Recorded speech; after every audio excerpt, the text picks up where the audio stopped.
On a vécu une semaine bien forte en émotions et le week-end là qui arrive, il s'apprête à être tout aussi fort en émotions, hein, qu'on soit supporter de Manchester United.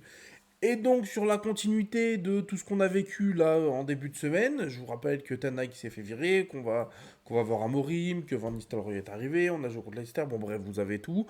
Si vous savez pas tout ça, vous avez les vidéos d'avant. Si vous voulez aller même les revoir parce qu'elles sont géniales, vous pouvez y aller. Euh, mais voilà, ou qu'on soit même supporter d'un autre club, hein, on va se régaler cette semaine. Il y a des très beaux matchs. Alors, quel match on va suivre? Quels vont être les scores selon moi, évidemment, hein.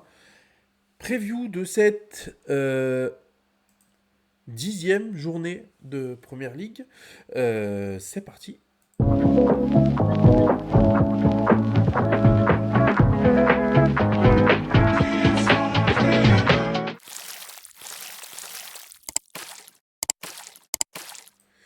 Alors, on va vous faire ça dans l'ordre chronologique de quel match arrive en premier. Et on va commencer tout de suite samedi en début d'après-midi avec Newcastle Arsenal.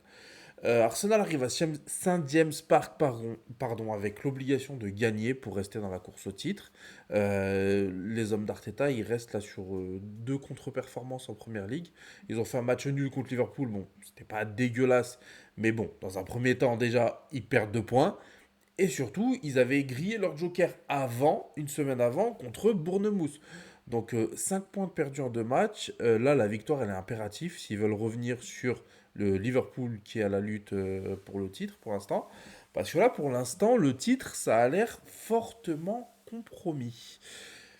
Newcastle, eux, ils sortent d'une double confrontation contre Chelsea. Le match en première ligue était vraiment sans appel, hein. Chelsea était largement au-dessus. La semaine d'avant, ils perdent contre Brighton. C'est pas scandaleux, mais c'est chiant. Mais encore avant la trêve, ils avaient déjà fait un match nul contre Everton. Alors là, Newcastle, ils n'ont pas les mêmes ambitions que Arsenal, mais bon, ils sont tout aussi obligés de gagner, parce que là, ils sont 12e. Donc s'ils veulent quitter le ventre mou de la Première Ligue, ils sont grave obligés de gagner. C'est vraiment, ils n'ont pas le choix, parce que sinon, il y a des équipes de merde, style Manchester United, qui risquent de leur passer devant. Match dangereux pour les deux équipes. Et bon, j'ai quand même envie de me mouiller sur le prono et de dire que Newcastle à domicile, ça va à minima réussir à faire match nul. Mais comme euh,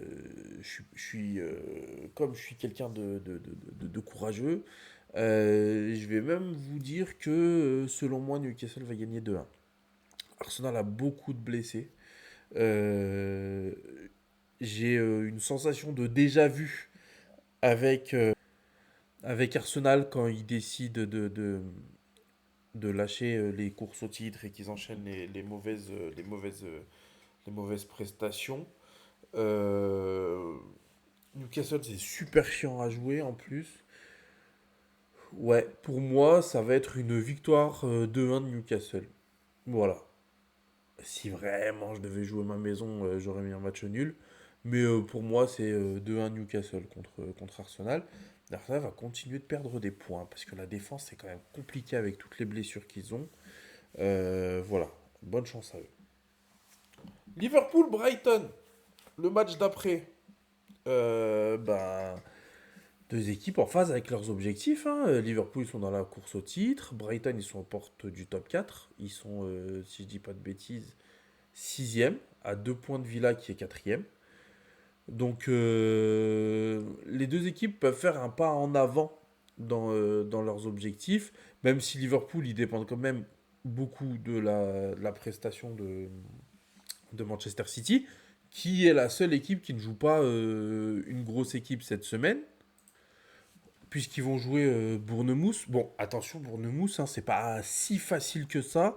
Ça a fait des performances contre Newcastle et Arsenal quand même cette saison.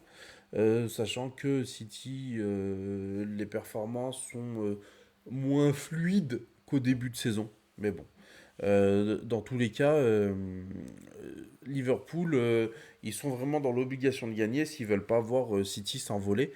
Euh, Quant à Brighton, eh ben, eux, ils sont quatrième.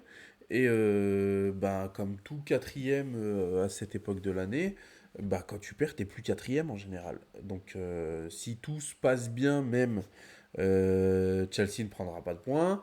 Donc peut-être qu'on va avoir un Nottingham Forest, même top 4, hein, ce serait drôle. Mais voilà, dans tous les cas, moi je pense quand même que Liverpool, dos au mur, entre guillemets, contre Brighton, euh, bah, je pense que quand même Liverpool, ça va gagner. Donc moi je dis 2-0 pour Liverpool.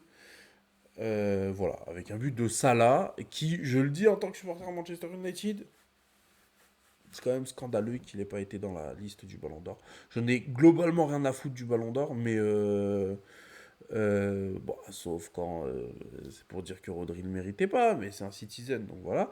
Euh, mais voilà, qu'un joueur de la trempe de Salah il soit pas dans les, je crois, c'est 30 noms, hein, c'est quand même un peu fort. Mais bon, bref, on n'est pas là pour ça, on est là pour parler de la prévue de Première Ligue. Et on va passer à dimanche, parce qu'il y a aussi deux beaux matchs, hein. Je vous rappelle que les deux premiers matchs, là, c'est quand même Newcastle-Arsenal et Liverpool-Brighton. Et là, on enchaîne avec un Tottenham-Aston Villa, pour digérer le poulet patate du dimanche midi, là. Et voilà. Donc, bah, il était une fois deux frères, deux fauves, bah, capables d'être des lions ou des chatons. Le duel est indécis. Pas autant que le match d'après. On va y revenir. Parce que, hasard du calendrier et qui fait plaisir pour le watch time, bah, le match d'après, c'est celui que tout le monde attend sur la chaîne, normalement.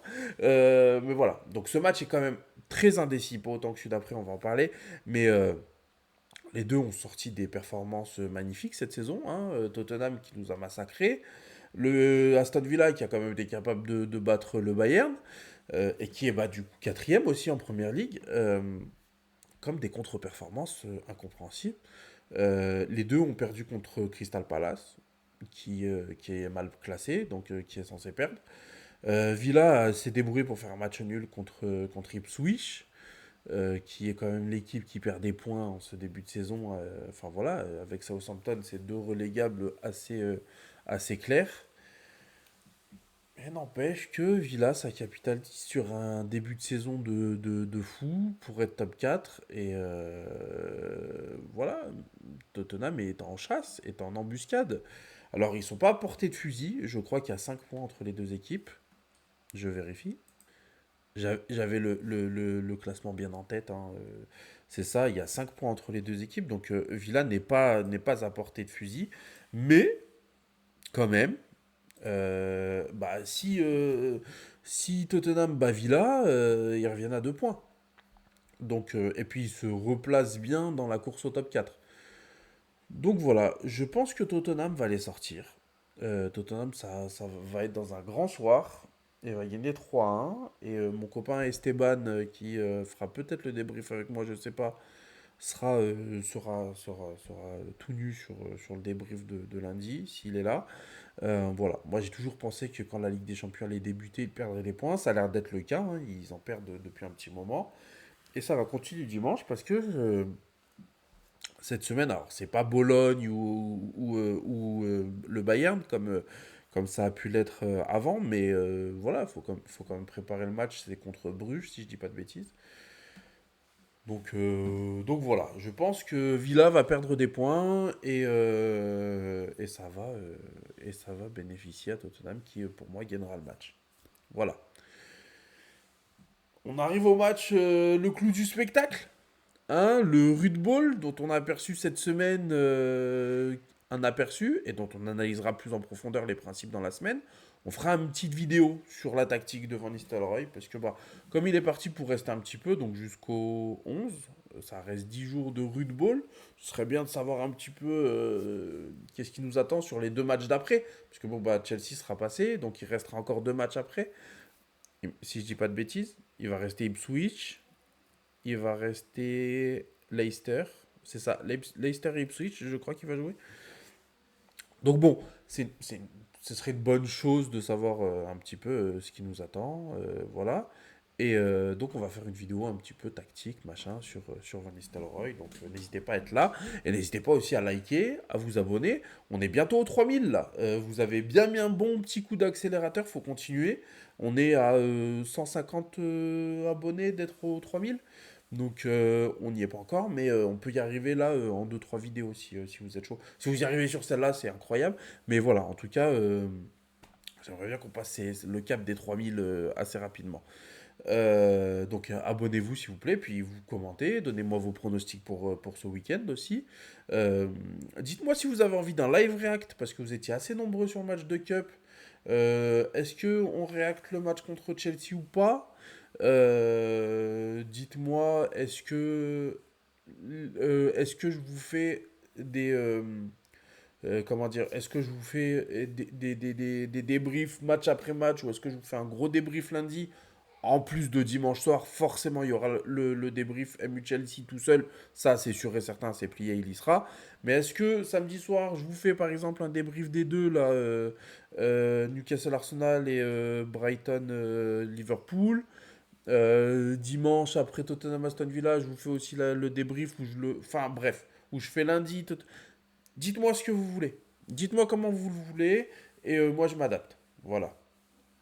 Euh, Donc, le Rude Ball, comme on disait, qui va devoir se tester contre le Chelsea de Maresca, qui est une belle équipe de ce début de saison,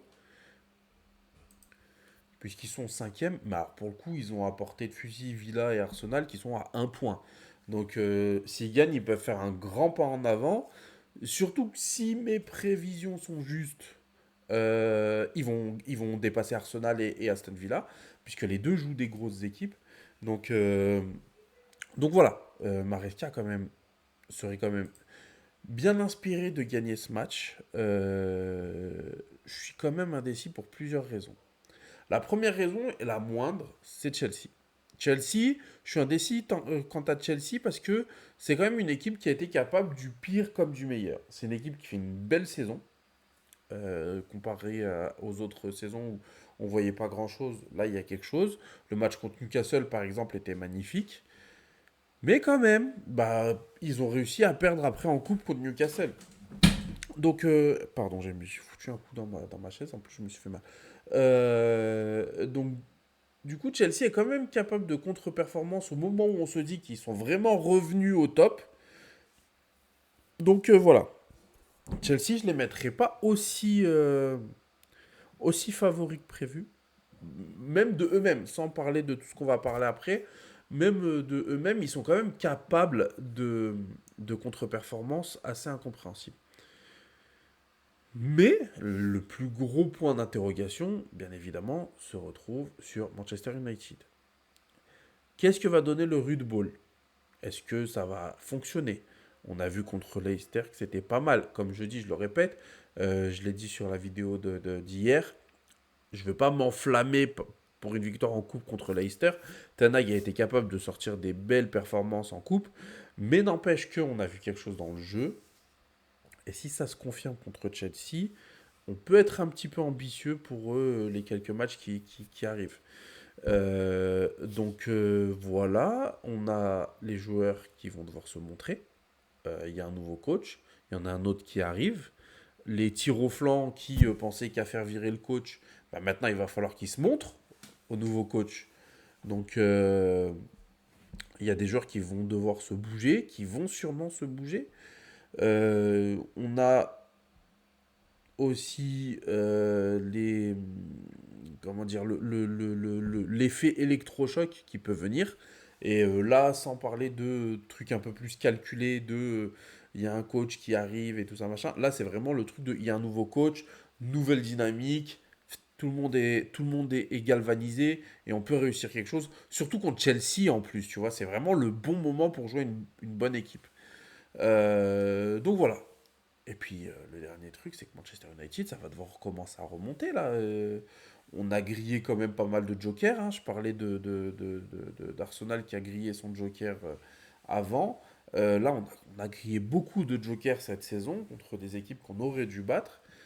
Et du coup, si on veut finir dans le top 6, puisque pour moi, c'est ce qu'on doit viser avec Amorim, c'est un top 6. Alors, c'est pas on le vire s'il fait pas top 6, hein, mais c'est pour moi le cap qui doit se fixer avec un top 4 qui serait magnifique. Il va falloir commencer à gagner dès maintenant. Et je pense que Manchester va le faire. Je pense qu'on va gagner 2-0. Je pense que Bruno va marquer un but. Et voilà. Alors, comme je vous disais, si vous voulez un avant-match, si vous voulez un react, vous me le dites en commentaire et on voit ce qu'on peut faire. Et puis voilà. Voilà ce que j'ai à dire pour cette preview de la 10e journée de Première Ligue qui s'annonce quand même assez sympathique. Je pense qu'il y en a beaucoup qui vont pas sortir de chez eux, dont moi, ce week-end. Et voilà. Moi, j'attends vos retours, j'attends vos commentaires. J'espère que vous allez vous abonner en masse aussi. Et puis, on se retrouve du coup dimanche à coup sûr pour le débrief Manchester United de Chelsea. Mais peut-être samedi soir aussi pour les débriefs des 2 jours qu'il y a eu avant. C'est possible aussi qu'on fasse ça demain soir, histoire de se dégager un petit peu du travail pour la semaine. Ou alors je fais juste Manchester United Chelsea dimanche et lundi je fais les 3 autres. Je sais pas, dites-moi. Mais je pense toujours que c'est bien de faire les débriefs un peu à chaud quand même. Donc bon, dites-moi ce que vous en pensez. Dites-moi ce que vous avez pensé de cette preview aussi. On se retrouve donc minimum dimanche, voire demain. À très vite. Merci d'avoir regardé cette vidéo.